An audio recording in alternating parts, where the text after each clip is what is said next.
Cette vidéo portera sur comment construire un graphique de Levi-Jennings.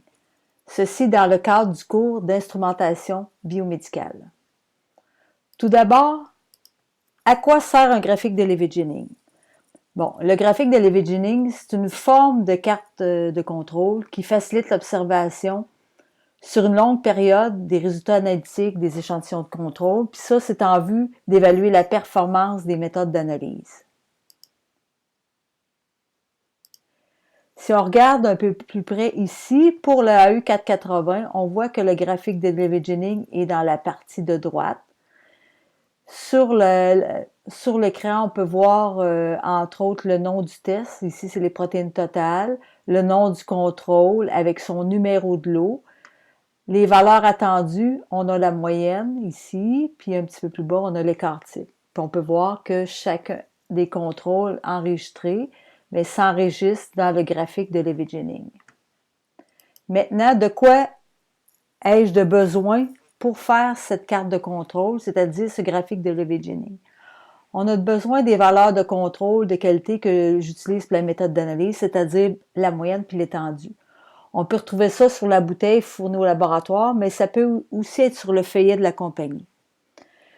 Sur le feuillet de la compagnie, je retrouve plusieurs choses. Je vais retrouver le nom du contrôle, la date d'expiration, le numéro de lot, les méthodes, les unités, les moyennes et la plage des valeurs.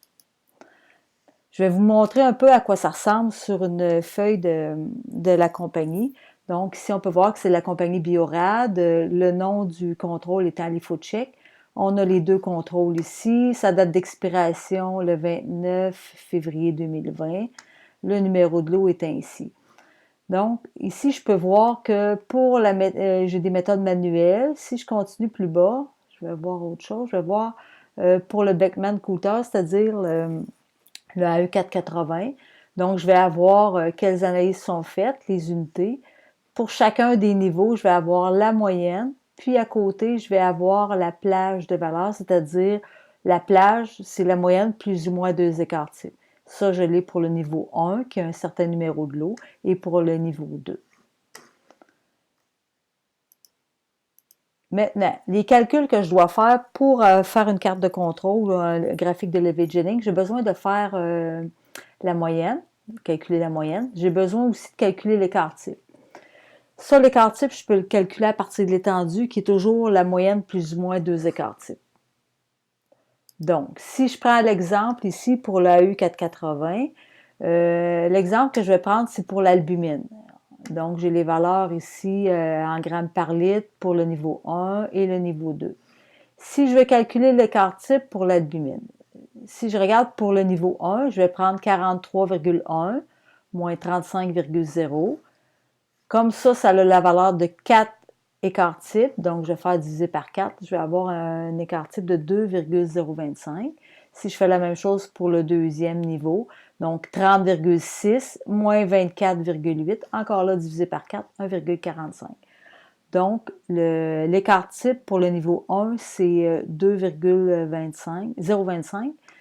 Qu'est-ce que je fais avec ça en plus après? Donc, je vais calculer mes différentes limites. Donc, la moyenne plus un écart type. Donc, 39,0. La valeur d'un écart type, le niveau 1, 2,025. Donc, j'arrive à la moyenne plus un écart type va donner 41,025. Je fais la même chose pour le deuxième, la moyenne plus 2 écarts types, donc ça va être 2 fois l'écart type. Ma moyenne plus 2 fois l'écart type, 43,050. Je fais la même chose pour la moyenne plus 3 écarts types, 45,075.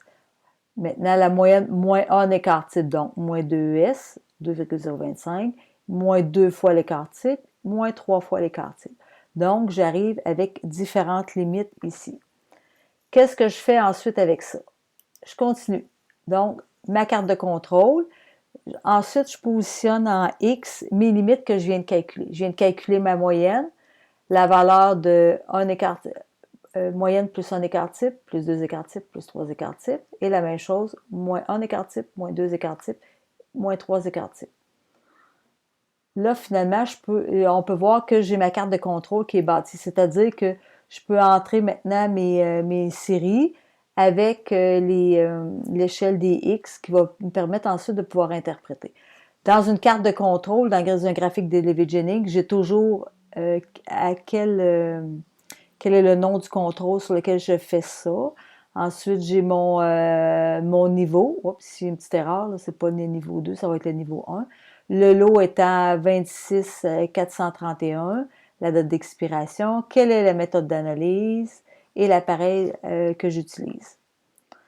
En résumé, pour construire un graphique de Levi-Jennings, on a besoin de savoir le contrôle que j'utilise. Ici, c'était le LiFoCheck.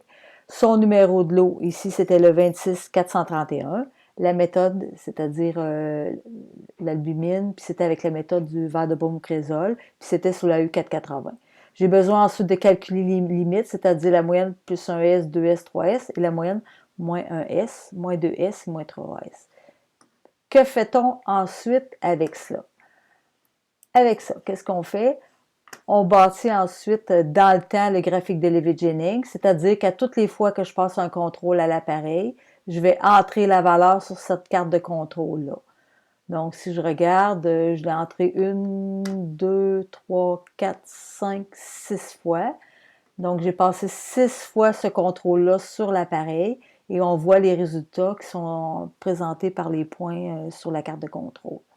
C'est après ça qu'on peut interpréter, comme ici, je peux voir que, par exemple, le cinquième point, on peut voir qu'il est dépassé 1,3S, donc le contrôle pour cette journée-là aurait été rejeté. Voilà, tous les mystères sont élucidés pour la façon de construire un graphique de Levi-Jennings.